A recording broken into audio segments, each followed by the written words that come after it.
માળિયાડી તાલુકામાં ભાજપ દ્વારા નવનિયુક્ત જિલ્લા પ્રમુખના સન્માન સહિત કાર્યક્રમ યોજાયો હતો। તાલુકા ભાજપ દ્વારા નવનિયુક્ત જિલ્લા ભાજપ પ્રમુખ ચંદુભાઈ મકવાણા કે જેઓ માળિયાડી તાલુકાના જ વતની હોય તેઓના ભવ્ય અભિવાદન સમારોહ યોજવામાં આવ્યો હતો। આ તકે ક્ષત્રિય સમાજના મોભી અને મહારાણા પ્રતાપના વંશજ હજુર અરવિંદસિંહજી મેવાડાના નિધન થયું હોય તેઓએ 2 મિનિટનું મૌન પાળી શ્રદ્ધાંજલિ અર્પણ કરી હતી। આ તકે નવનિયુક્ત જિલ્લા ભાજપ પ્રમુખ ચંદુભાઈ મકવાણે આગામી સમયમાં આવી રહેલ સ્વરાજની ચૂંટણીની તૈયારીઓમાં લાગી જવા હાકલ કરી હતી। આ તકે તાલુકાભરમાંથી મોટી સંખ્યામાં કાર્યકરો સાથે ધારાસભ્ય ભગવાનજીભાઈ કરગઠિયા, લક્ષ્મણભાઈ યાદવ, ઠાકરસિંહભાઈ જાવિયા, દિલીપસિંહ સિસોદિયા, હમીરસિંહ સિસોદિયા સહિતના હાજર રહી નવનિયુક્ત પ્રમુખનું સન્માન કર્યું હતું।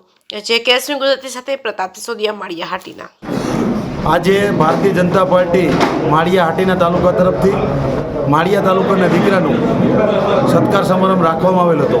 ખૂબ જ ટૂંકી નોટિસમાં સમગ્ર મહાજન વડીમાં ખૂબ મોટી સંખ્યામાં કાર્યકર્તાઓ, લોકો, સરપંચો, તાલુકા પંચાયત, જિલ્લા પંચાયતના સદસ્યો, આગેવાનો દ્વારા મારું ખૂબ જ હર્ષો ઉલ્લાસ સાથે જે સ્વાગત અને સન્માન કરવામાં આવ્યું છે તેનો હું કાયમી માટે ઋણી રહીશ।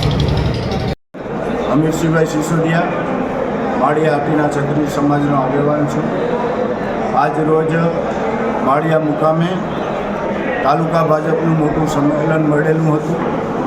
એની અંદર અમારા પૂર્વજ બાપા રાવલના વંશજ, મહારાણા પ્રતાપના વંશજ જે આજે સવારે દુર્ઘટના બની છે, અરવિંદસિંહજી મેવાડનું મૃત્યુ થયું છે, જે હજુર સાહેબને શ્રદ્ધાંજલિ આપી અને 2 મિનિટનું મૌન પાળવામાં આવ્યું હતું।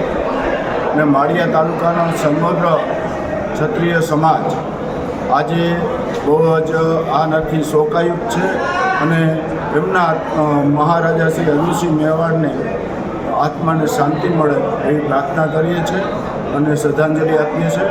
જય માતાજી, જય એકલિંગજી મહારાજ, ઓમ શાંતિ, ઓમ શાંતિ।